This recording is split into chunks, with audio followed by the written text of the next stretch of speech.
Hello, good morning. For this video, samahan nyo naman ako kung ano gagawin ko for today kasi hindi ako pwede masyadong umikot ngayon at magpakaabala kasi meron akong goal na matapos kong i-grab yung 5 natitira pa na Vietnam RS. Kasi everyday may goal ako yung i-grab ko kasi nanghihinayang ako sa mga araw na dumadaan kung hindi ako makakapag-grab kasi magmula nung June 1 nag-start yung early retirement ko. Almost everyday na nag-grab ako. Hindi man ako mag-grab, meron akong mas importante na gagawin or lalakarin or tumulong naman ako sa pagtatanim ng mga rooted bougainvillea, mag-ICU.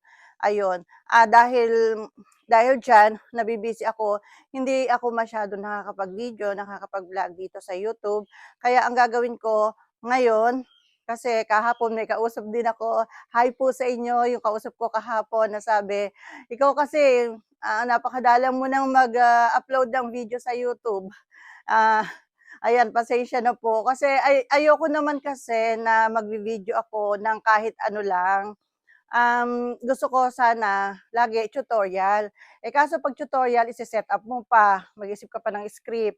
Medyo it takes nagko-consume ng medyo mahabang time sa'kin. Yung goal ko for the day nadi-disturb. Ayan, kaya ang gagawin ko na lang, kung ano yung gagawin ko, yun na lang yung iko-content ko. Yun na lang yung i-vi-video ko at i-upload dito sa YouTube. Para everyday buhay ako sa YouTube, everyday may upload tayo. Hindi man tutorial, ito yung daily life ko. Yung daily life, alam niyo yun? Ito yung battle ko. Dito kami nabubuhay ngayon kasi focus na nga ako sa garden. Wala na akong ibang work, hindi na ako public school teacher dahil nag-early retirement ako para makapag-focus dito sa garden. Kasi bukod nga dito sa garden natin na medyo marami ng umaasa, marami na akong mga kasama dito sa garden na umaasa dito na dahil dito, ayan nyo't magko-content tayo isang araw ng mga kwento nila sa buhay magmula nung mapunta sila dito sa garden, sa Royal Garden. Ano yung nagbago sa buhay nila, nakatulong ba sa kanila ang Royal Garden. Parang gusto kong mag-content ng ganyan parang inspiring, na basta magsikap ka lang, pilitin mo magkaroon ng hanap buhay kahit ng araw-araw kahit maliit lang ang kita, kahit maliit lang ang sweldo, malaking bagay lalo na sa buhay namin dito sa bukid.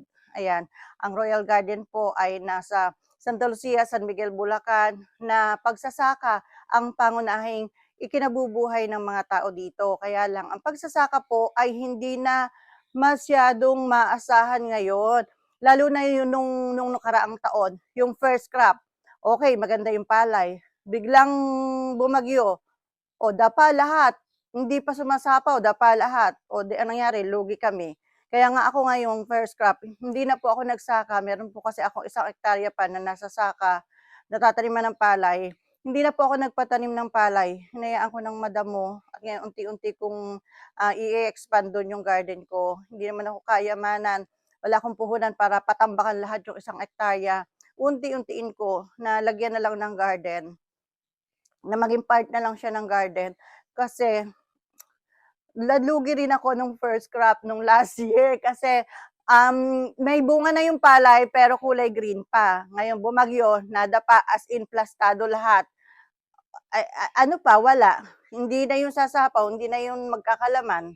So, lugi. Tapos nung pagdating ng pag-ani, may konti kang inani.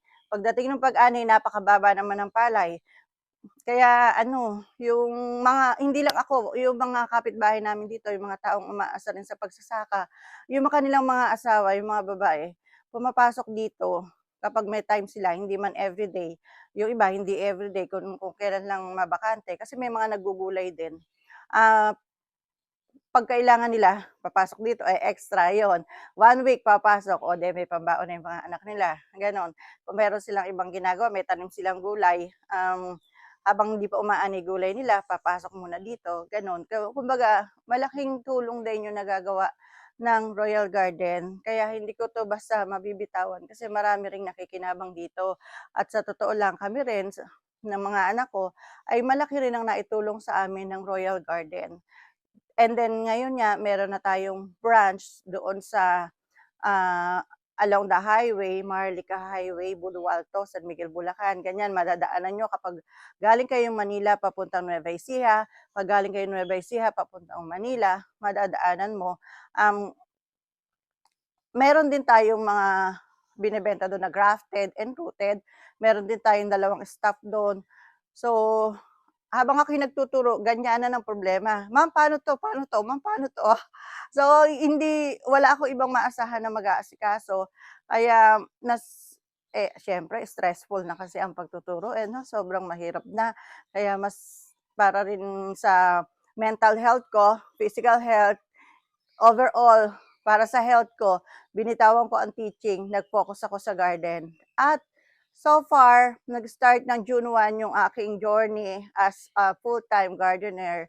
Masaya ako dito, panatag ang buhay, walang masyadong stress. Although may stress din, pero hindi gano'n ka-stressful na talagang hihigupin lahat ng lakas mo. Pag sa school, maghapon ka makikipag-battle sa trabaho at sa bata. Pagdating ng hapon, wala ka ng gusto kundi mahiga, magpahinga. Parang yung gutom mo nga nakalimutan mo na, eh, na tumataba ka sa stress, tataba ka sa stress pero hindi sa kain. Nakalimutan mo na yung gutom mo, mas gusto ko na lang magpahinga at mahiga pagdating ko.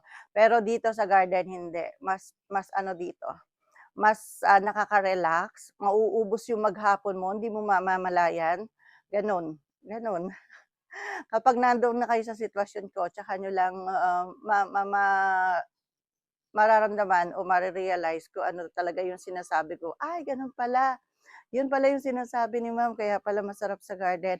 Kahit nakakaitim, nakakapangit sa garden, 'pag nakikita mo lang yung halimbawa nag-grap ako, dahil 2 months na nga ako, halos magtu-2 months na ano, yung unang ginrap ko buhay na. Ayun, natatanaw ko dito. Siyempre ano ko dun, masaya at very proud dahil, para akong nakabalik sa dati kong buhay, 'no. Nung nag-pandemic kasi nag-start itong Royal Garden. Mula nung mag-pandemic dahil nawalan ng klase, nasimulan ko yung Royal Garden hanggang sa, dumating yung time na kailangan ng mag face-to-face teaching, naiwan ko yung garden. So ngayong mag-early retirement ako, parang feeling ko bumalik ako sa bahay ko, gano'n ba. Parang, isang taong nalayo sa kanila, nalayo sa bahay, nalayo sa pamilya, and then nagkaroon siya ng chance na makauwi. 'Di ba, gano'n kasarap yung pakiramdam. Ay para akong, ah, eto talaga yung buhay ko, yun yung naramdaman ko nung mag-focus ako sa garden. Eto talaga yung buhay ko, dito ako panatag, dito ako masaya, dito tahimik ang isip ko, gano'n.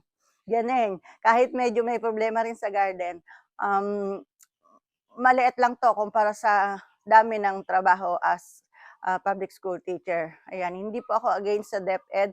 Ito po yung naging bread and butter ko for 26 years. At sa loob ng 26 years na 'yan, naging, solo parent po ako for 13 years. Kalahati ng buhay ko sa DepEd ay, ah nabuhay ko yung mga anak ko as solo parent.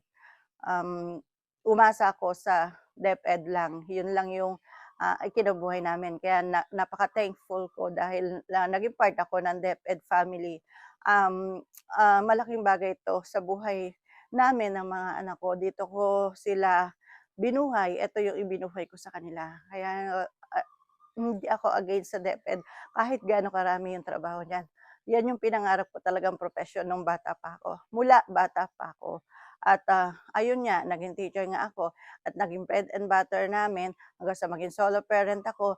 Yan yung ginamit ko, yan yung pinagkakakitaan ko para mabuhay ko yung mga anak ko hanggang sa magkaroon ako ng garden. And nung magkaroon ako ng garden, ng royal garden niya, medyo nadagdagan yung kita ko. Um, yung idinagdag na yun, talaga namang naramdaman ko. Kaya ngayon sabi ko, kung magfo-focus ako sa garden, mas lalaki siguro, siguro yung kikitain ko Kasi matututukan ko na, mapapalago ko na, like for example, yung pagtatanim ng rooted, yung sinutusok yung mga sanga. Marami kong mother plant dito, hindi natatanim lahat. Madami kong magagandang variety, hindi natatanim lahat. So ngayon, mula nung mag-stay ako dito sa garden, mas marami na silang natatanim. Binigyan ko ng focus, 3 babae, taga-tanim everyday. Binigyan ko ng focus yung pagtatanim para yung live selling natin sa Facebook page ay magdire-diretso. Yan, binigyan ko ng focus yung pagtatanim kaya mas marami kaming tanim ngayon. Ayun sa grafted naman, nag-ipon ako ng mga RS, kumuha ako ng taga-graft. My gosh, 2,500 ang bayad per day. And then itong marami silang nag-graft, in fairness, marami silang napatubo. Kaya lang yung batch na yun ng mga RS, hindi lahat tumubo. Doon ako nagkakaproblema ngayon. Yung hindi tumubo na yun, de back job, pinabalik ko sila, half the payment, half ng 2,500 ang bayad. De okay, ano, thankful ako dahil hindi 2,500, hindi as in ano, yung back job, half na lang yung ng payment, 1,250. Ang problema mo, hindi pa rin nabuhay lahat. Kaya ngayon, kami, ako, kasama ko, yung anak ko, tsaka yung isang staff ko na unti-unti kong tini-train sa pagga-grab, doon ko na finocus yung isang lalaki para matuto siya, gumaling siya sa pagga-grab. Kaming 3 pinagtutulong-tulungan namin ngayon yung mga kailangang i-repair. At sa awa ng Diyos hanggang ngayon 'di pa kami yari. Ilang araw na, ilang linggo na kami dito. Siyempre mas mabagal kaming gumawa kaysa doon sa talagang nagga-grab. So, napahaba na yung kwento ko. Ito na yung video ko for today. Thanks for watching po at marami pong salamat sa patuloy na naghihintay ng mga video ko dito sa YouTube kahit hindi ko naaaraw-araw ang pag-upload. Thank you so much po sa inyong lahat. From Royal Garden, thank you so much and thanks for watching. And kung pwede pong palambing sa inyo, pa-like and share po sa mga friends nyo, relatives, and sa mga kakilala nyo para naman maraming manood, maraming ma-inspire sa aking mga ginagawang video. Thank you!